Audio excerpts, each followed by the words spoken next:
คุณพระศรีรัตนตรัยขอความสงบพรมเย็นจงมีแด่สาธุชนทุกท่าน วันนี้เป็นเมื่อวันศีล15 ค่ำเป็นวันธรรมสวนะวันแห่งการฟังธรรมซึ่งว่าชาวพุทธพ่อแม่ประชาชนออกตนญาติโยม บางท่านก็ได้มาร่วมไหว้พระสวดมนต์อยู่วัดองค์ตือมหาวิหารแล้วก็อยู่สถานที่แห่งอื่นๆ วันนี้ขอถือโอกาสมาทักทายสบายดีออกตนญาติโยมก่อนนอนใกล้เวลาจะถึงเวลา10 โมงกลางคืนแล้วแต่ก็ถือโอกาสมาทักทายสบายดี สำหรับออกตนญาติโยมอยู่ในเมืองก็นอนสาเป็นปกติแต่สำหรับญาติโยมอยู่แถวบ้านนอกชนบทคงจะพากันนอนเลยเนาะ ต่อกับเหตุการณ์สถานการณ์ที่กำลังเกิดขึ้นอยู่ในโลกในปัจจุบันเฮ็ดให้เฮาได้เรียนรู้เรื่องราวหลายอย่างเช่นความบ่เที่ยงของสิ่งทั้งหลายทั้งปวงเราจะเห็นได้ว่าโลกมนุษย์วุ่นวายส่ำใด แล้วเขาควรจะปฏิบัติตนแนวใดเพื่อที่จะบ่ประมาทเหตุใดจริงว่าบ่ประมาทคือความผัดผากความตายนี่จะเกิดขึ้นเฮาเมื่อใดก็บ่ฮู้เฮาอาจจะเห็นเหตุการณ์ที่เกิดขึ้นอยู่ในตะวันออกไกลอยู่ในอิรักอิหร่านอิสราเอล แต่สิ่งเหล่านั้นมันก็มีผลกระทบทั่วโลกถึงแม้ว่าเฮาจะอยู่ห่างไกลจากเขาสิ่งที่เป็นผลกระทบแม่นหยัง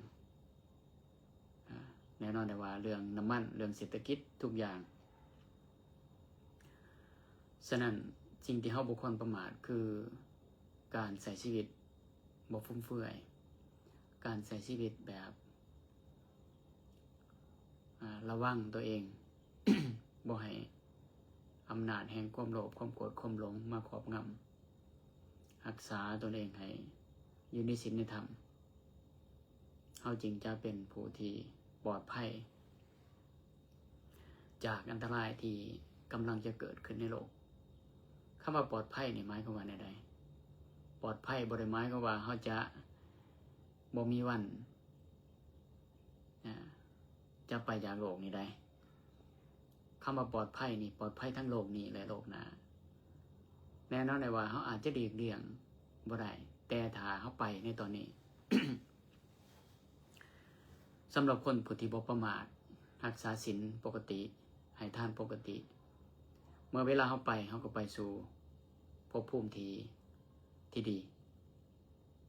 บ่ไปตกนรกนี่คือความปลอดภัย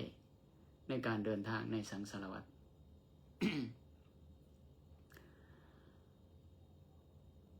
ความปลอดภัยในทางพุทธศาสนาบ่แม่นปลอดภัยแบบว่า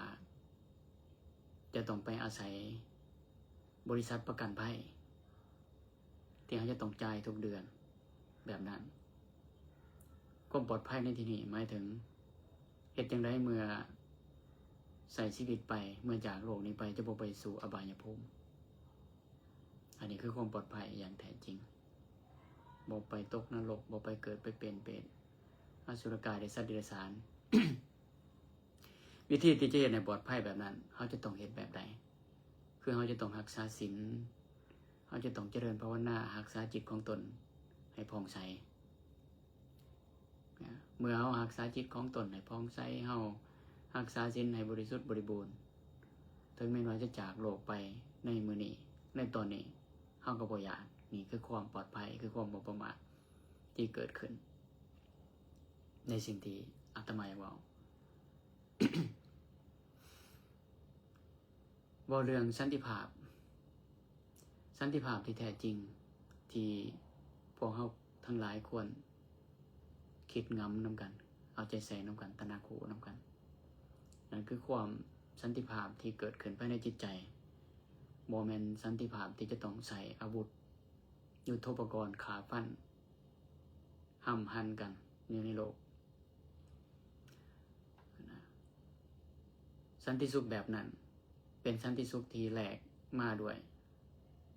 ปลายปืนและอาวุธขาหลางกันเป็นสันติสุขที่บ่แม่นสันติสุขที่แท้จริง สันติสุขที่แท้จริงในทางพุทธศาสนาคือความสงบที่แท้จริงจะต้องเกิดขึ้นจากภายในจิตใจของเขาก็คือการรักษาความสงบภายในใจการมีสติรู้ลมหายใจเข้าออกการมีสติรู้ทันความโลภความโกรธความหลงเมื่อบุคคลใดรักษาความสงบภายในจิตใจของตัวเองได้หลายๆคนรักษาร่วมกันโลกนี้ก็จะสงบร่มเย็นเมื่อบุคคลใดรักษาศีล5อันเป็นพื้นฐานร่วมกันโลกนี้ก็จะบ่มีการเข็นขาหาวีกันบ่มีคนขี้ลักบ่มีคนฆ่ากันบ่มีคนตัวกันบ่มีคนทำลายครอบครัวคนอื่นบ่มีคนมึนเมาเกิดขึ้นก็จะสามารถเป็นเหมือนดังประกันภัยอย่างแท้จริงที่เฮาสามารถฝึกฝนรักษาโดยที่บ่ต้องใช้เงิน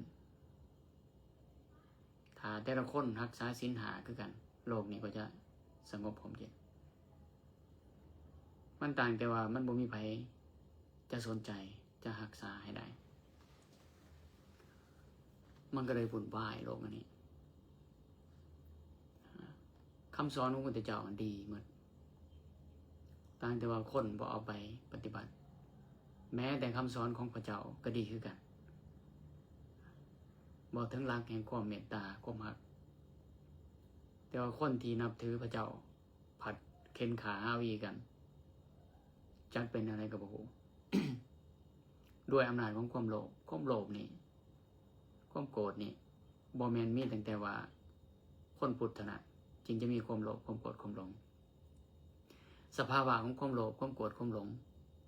มันเป็นสภาวะธรรมชาติที่มีอยู่ในจิตใจของปุถุชนคนธรรมดาทั่วไปบ่ว่าคนคนนั้นจะนับถือศาสนาใดเชื้อชาติใดสัญชาติใดถ้าว่ายังเป็นบุคคลที่บ่ได้ฝึกหัดขัดเกลาบ่ได้ฝึกตัวเองมันก็จะมีความโลภคือกันเมื่อมันมีคือกันแล้วภัยที่จะเกิดขึ้นจากอำนาจของความโลภและความโกรธความอยากหายอันนั้นก็บ่ได้เกิดขึ้นเฉพาะคนที่ฟังคำสอนของพระพุทธเจ้าที่รู้เรื่องแบบนี้เกิดขึ้นในทั่วโลกคือกันและเมื่อมันเป็นแนวนั้นแล้วทุกคนในโลกอันนี้ก็เผชิญหน้ากับความทุกข์สภาวะแห่งความทุกข์ก็คือความเจ็บปวดความบ่ได้ดังใจปรารถนาความ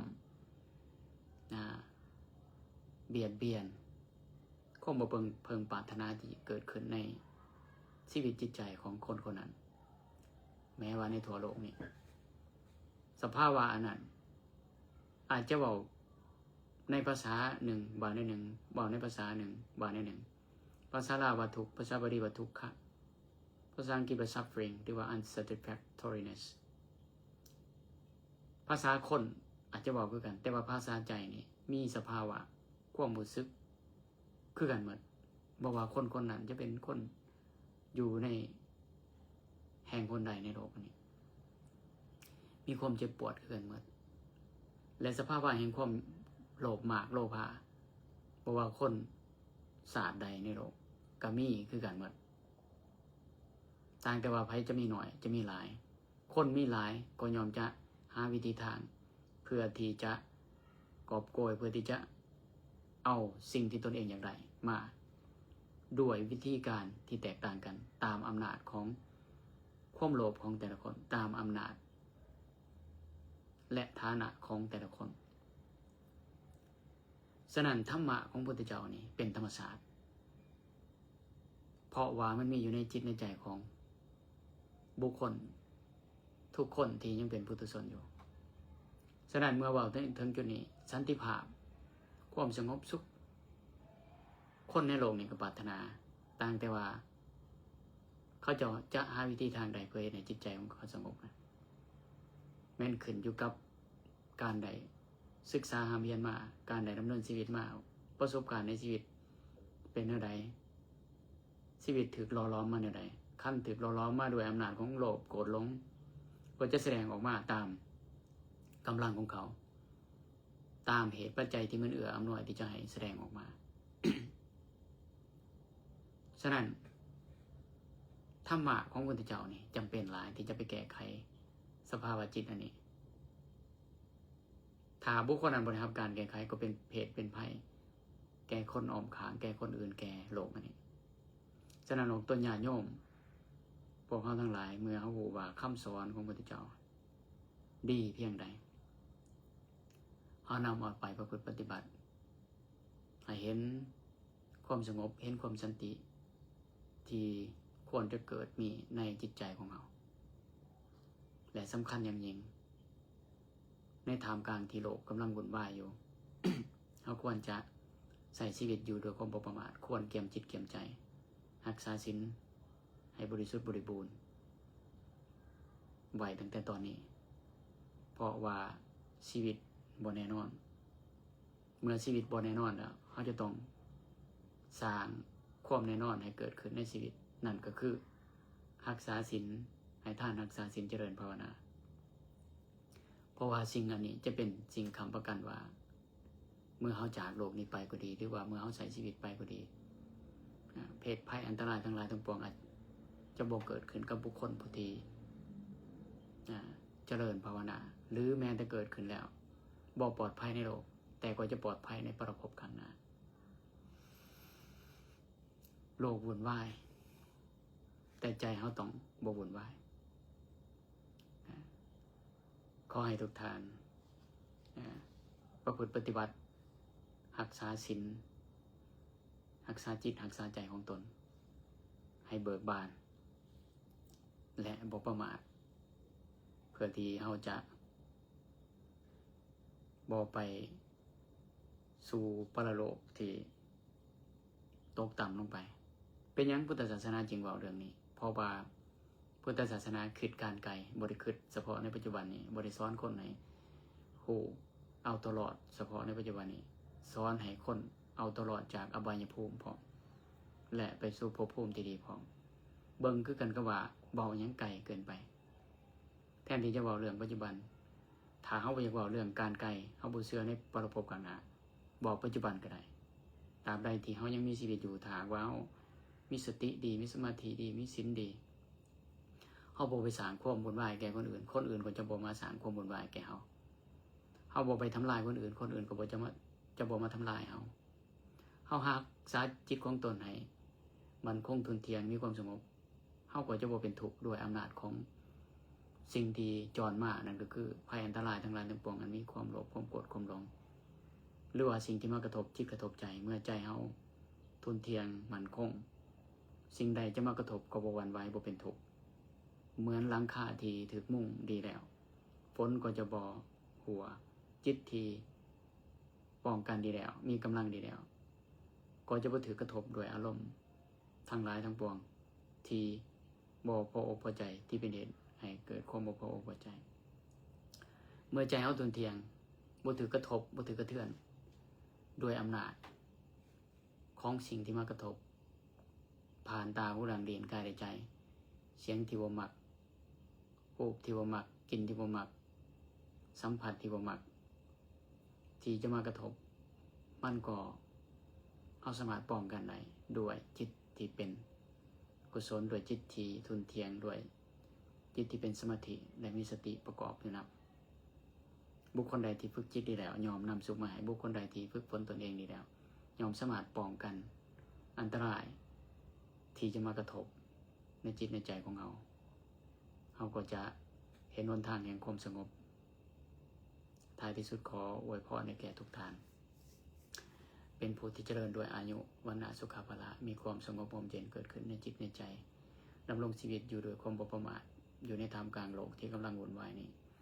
ให้ทุกท่านทุกคนมีอายุมันก็ยืนด้วยกันทุกท่านทุกคนเถิด